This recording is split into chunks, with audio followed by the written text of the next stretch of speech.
सब भाइयों के आग्रह को मानकर रामचंद्र जी ने वशिष्ठ, वामदेव, जाबाली, कश्यप आदि ऋषियों को बुलाकर परामर्श किया। उनकी स्वीकृति मिल जाने पर वानरराज सुग्रीव को संदेश भेजा गया कि वे विशाल वानर सेना के साथ यज्ञोत्सव में भाग लेने के लिए आवे।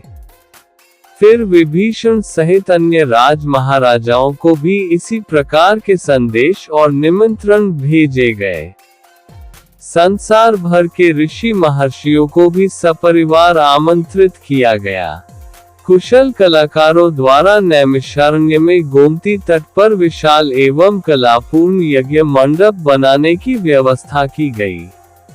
विशाल हवन सामग्री के साथ आगंतुकों के भोजन, निवास आदि के लिए बहुत बड़े पैमाने पर प्रबंध किया गया। नैमिषारण्य में दूर दूर तक बड़े बड़े बाजार लगवाए गए। सीता की सुवर्णमय प्रतिमा बनवाई गई। लक्ष्मण को एक विशाल सेना और शुभ लक्षणों से संपन्न कृष्ण वर्ण अश्व के साथ विश्व भ्रमण के लिए भेजा गया। देश देश के राजाओं ने श्री राम को अद्भुत उपहार भेंट करके अपने पूर्ण सहयोग का आश्वासन दिया। आगत याचकों को मनचाही वस्तुएं संकेत मात्र से ही दी जा रही थी।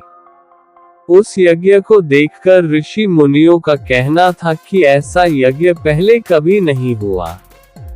ये यज्ञ 1 वर्ष से भी अधिक समय तक चलता रहा। इस यज्ञ में सम्मिलित होने के लिए महर्षि वाल्मीकि भी अपने शिष्यों सहित पधारे। जब उनके निवास की समुचित व्यवस्था हो गई तो उन्होंने अपने 2 शिष्यों लव और कुश को आज्ञा दी कि वे दोनों भाई नगर में सर्वत्र घूमकर रामायण काव्य का गान करें। उनसे ये भी कहा कि जब तुमसे कोई पूछे कि तुम किसके पुत्र हो तो तुम केवल इतना कहना कि हम ऋषि वाल्मीकि के शिष्य हैं। यह आदेश पाकर सीता के दोनों पुत्र रामायण का सस्वर गान करने के लिए चल पड़े। ये वर्णन श्री राम के अश्वमेध यज्ञ का है, जिसमें रामचंद्र जी ने यज्ञ की योजना बनाकर वानरराज सुग्रीव, विभीषण, ऋषि मुनियों और अन्य राजाओं को आमंत्रित किया। यज्ञ का आयोजन नैमिषारण्य में गोमती नदी के तट पर किया गया, जहां एक विशाल यज्ञ मंडप बनवाया गया।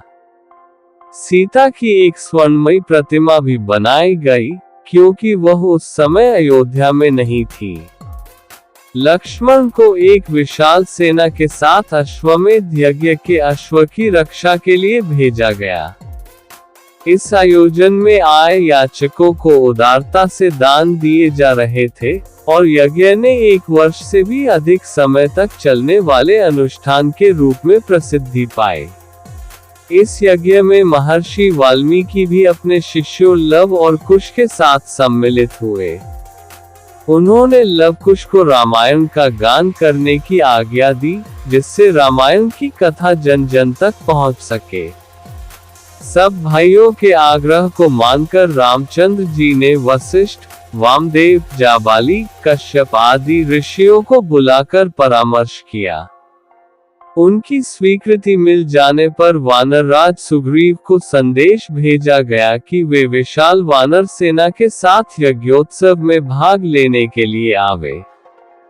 फिर विभीषण सहित अन्य राज महाराजाओं को भी इसी प्रकार के संदेश और निमंत्रण भेजे गए। संसार भर के ऋषि महर्षियों को भी सपरिवार आमंत्रित किया गया। कुशल कलाकारों द्वारा नैमिषारण्य में गोमती तट पर विशाल एवं कलापूर्ण यज्ञ मंडप बनाने की व्यवस्था की गई। विशाल हवन सामग्री के साथ आगंतुकों के भोजन, निवास आदि के लिए बहुत बड़े पैमाने पर प्रबंध किया गया। नैमिषारण्य में दूर दूर तक बड़े बड़े बाजार लगवाए गए। सीता की सुवर्णमय प्रतिमा बनवाई गई। लक्ष्मण को एक विशाल सेना और शुभ लक्षणों से संपन्न कृष्ण वर्ण अश्व के साथ विश्व भ्रमण के लिए भेजा गया।